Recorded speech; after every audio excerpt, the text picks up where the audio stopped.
jungle story that Dowdy, my African friend, told me one evening in Tanzania. He sat down by the campfire and started. Parembi the hunter walked upwind through the jungle with silent feet. He was armed with spear, hunting knife, and bow and arrow. He moved through the shadows, his eyes wide open, his ears telling him many things.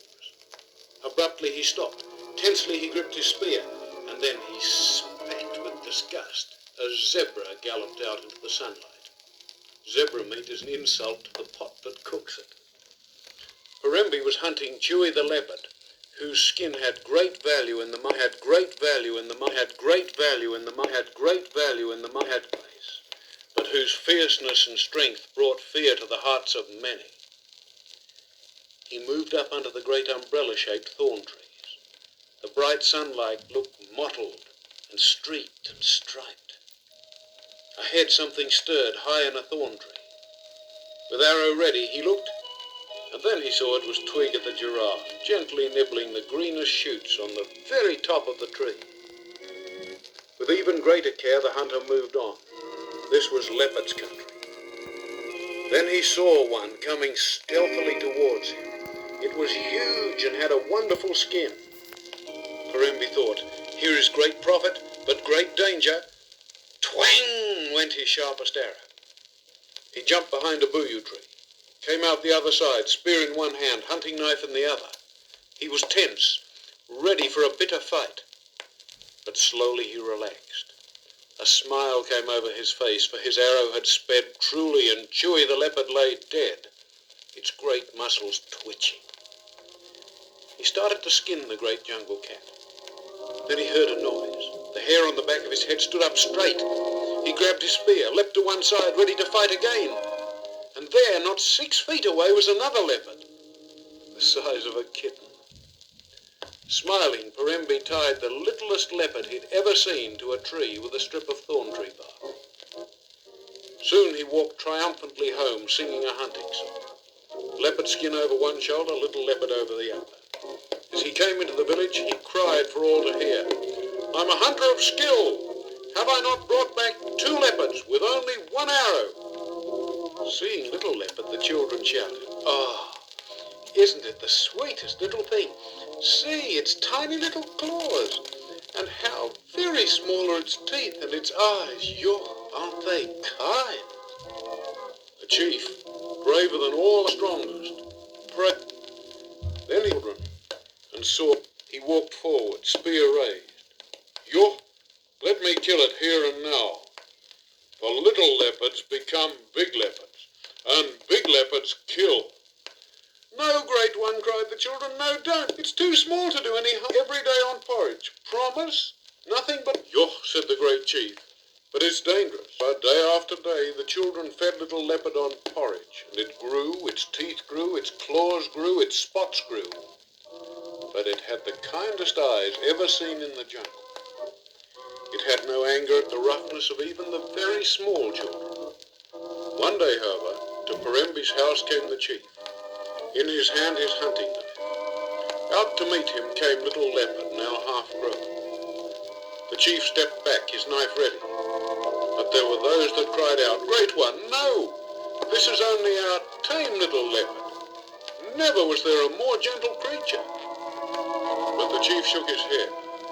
Playmate of the children it may be, but little leopards become big leopards, and big leopards kill.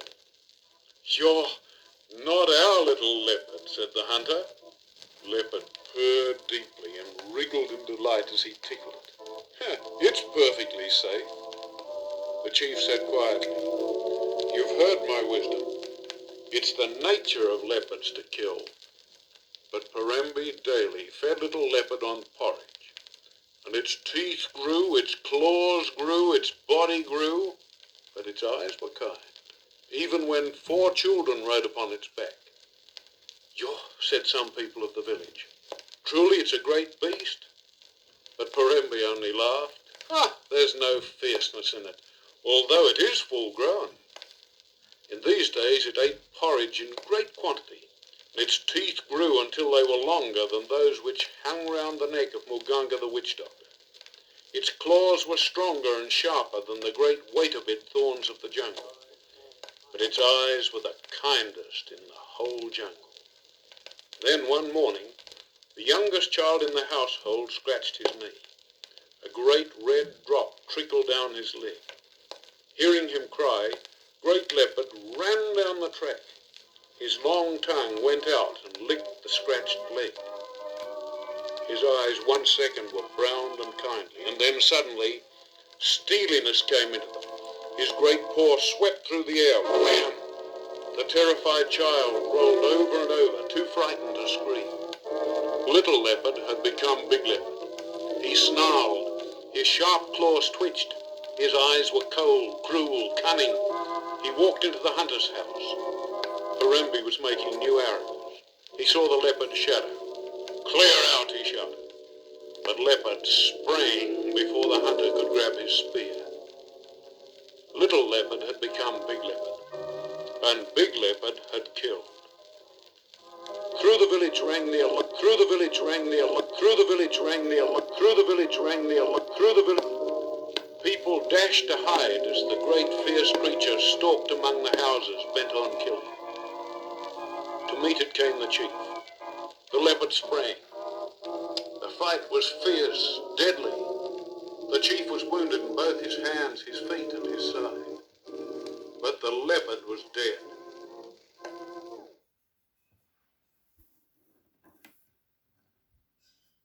His side. But the leopard was dead. The chief called the people together. It's dead, he told them. There's nothing to fear now. Dead, too, is Parembi, for he took no notice of my warning that little leopards become big leopards and big leopards kill. The children looked at Dowdy with wide eyes. He smiled. What was the name of the great chief? Gogo jumped up. Jesus, because he suffered so that we could be safe. Without waiting, he went on.